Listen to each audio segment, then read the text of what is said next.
Hello, this is so late. It's Monday late afternoon. I just don't know. But I am almost done. Thank You for Listening by Julia Whalen. I'm in love with this. Is it perfect? No. I have laughed so hard. Like, I have not had a good past couple of days, and I have laughed at this book so hard. Like, it is just the comic relief that I have needed this week. So I am grateful for my kids. I'm grateful for my kids, but I'm grateful for this book. So I am going to finish it today, but unless like something completely stupid happens, I feel like it's gonna be a 5-star. But welcome to another weekly reading vlog. Welcome. It's so nice to be here. I love you guys. I will let you know I finish this in like half an hour. Hold on. I am once again on sprints, but I finished Thank You for Listening by Julia Whalen. Let me hold that up again. I don't know what I'm doing. Listen. Oh, shit. Okay. Listen. This was not like a perfect book, but it was so funny and the ending was so cheesy and I just really liked it. So for enjoyment purposes alone, I'm going to give it 5 stars. I highly recommend this one. It comes out the week that this vlog goes up, and I am actually shocked that I liked it because I read this author's debut, which is called My Oxford Year, and I DNF'd that pretty early on because it was not good. This is like everything I want in a romance novel, and it was so good. I would consider this a rom-com only because I laughed so many times. So highly suggest this one. It comes out August 2nd. So I'm gonna go read something for the alphabet project now. It's Tuesday. I am reading, but I am beta reading something for someone, so there's nothing to really talk about because it's not published. So I'm reading though, but I have book mail that I bought myself, so let me share it with you. I got the Pallbearers Club by Paul Tremblay. This is the UK edition. I got it simply because it was cheaper. That's the reason. It's super little. I just prefer paperback. It's only hardcover here. Even on Pango it was like expensive, so I'm very excited for this. This sounds awesome. And then I got this because my friend Jack from Jack in the Book Stack, I'll put her channel down below, was talking about these, and I have read a couple books from this author and have really liked them, but have always like prioritized other things. But I really want to read these, so I just went ahead and bought them. And that's There Are No Saints and There Is No Devil by Sophie Lark. So this is like another mafia, maybe serial killer? I can't remember. Honestly, I can't remember, but I know it's a dark romance. So I'm so excited. Also, Booksnake. I'm not even mad about it. I am reading.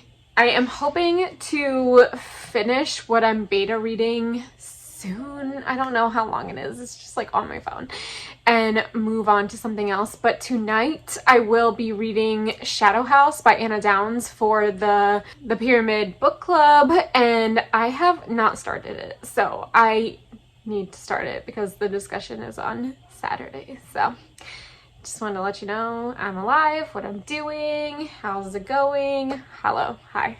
It is Tuesday night. I am sprinting on Monica's channel for the Pyramid Book Club. I don't know what happens at night, but our night sprints are a fucking mess. We have been on live for 2 hours and we have sprinted 1 time. So it's been nuts, yeah. But I am like 50 pages into the Shadow House and I have no real thoughts about it yet. But basically this family, this woman, her son, and her newborn move into this like commune type of thing. It was a farm and they turned it into like you buy the land and then they build the house, and that is as far as I have gotten. So I will keep you updated with how I'm thinking about this like every 100 pages, but that's what's happening in this book so far. It's Wednesday. I'm buddy reading The House Across the Lake with my friend Katie and Lexi, of course. I wasn't going to buy this because I'm not the biggest fan of Riley Sager, but then I had FOMO for real, and then it was $10 on Pango, so I justified it. Also, I can always sell it on Pango. It has been getting, from what I've heard, I haven't looked at them, super mixed reviews, so I'm hopeful because I heard it's different from his other stuff, which I don't really like, so let's go.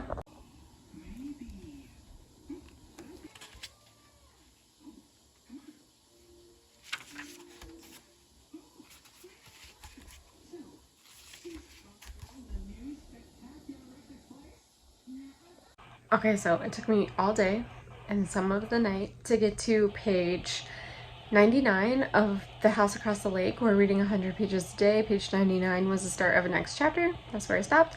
I am liking it so far, but that's how it always goes with Riley Sager's books. I always really like it in the beginning and then hate the ending. So I have no expectations for this. I'm just here along for the ride.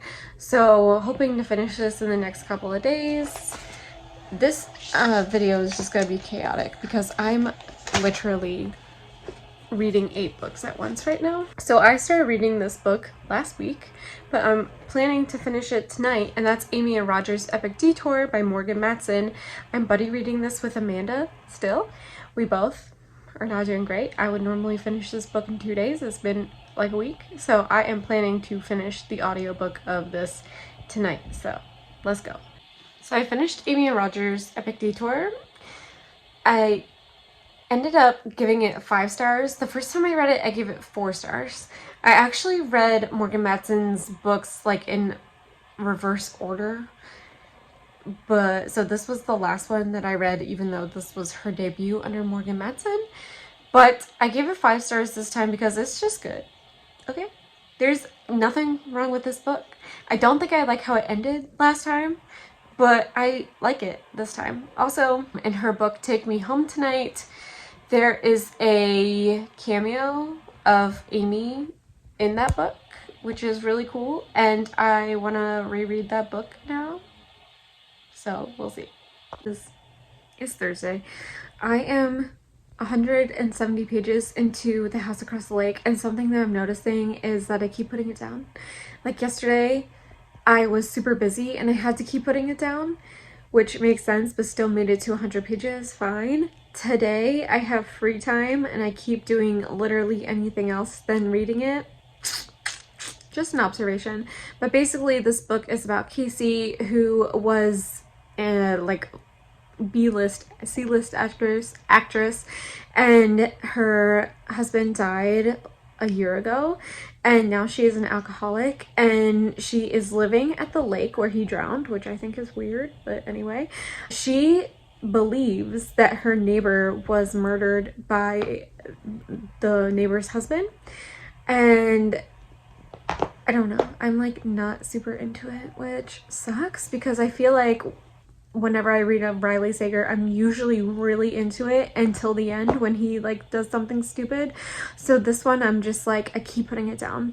So I'm still gonna get to page 200 today, but I'm just gonna let you know. I don't know. I'm hoping to finish it tomorrow. Okay, so I made it to page 200 of The House Across the Lake, and I have barely looked at reviews, but from what I've heard, people are like, this is boring, and I understand.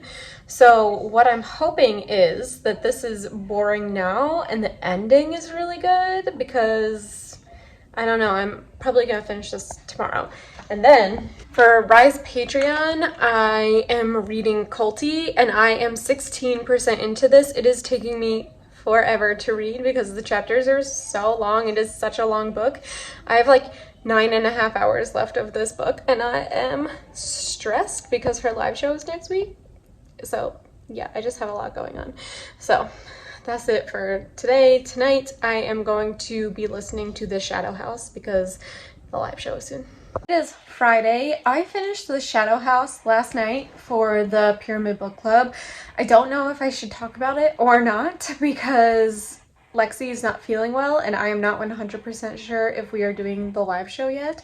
So if we do end up doing the live show, I will put my thoughts here, or I might have to wait till next week. So stay tuned. I did finish it, so I would like to let y'all know that.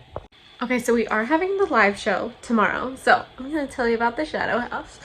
I gave this 3 stars because listen, this definitely wasn't my favorite. I feel like the author was trying so hard to be like creepy, like paranormal and stuff like Simone St. James does, and it just didn't work for me.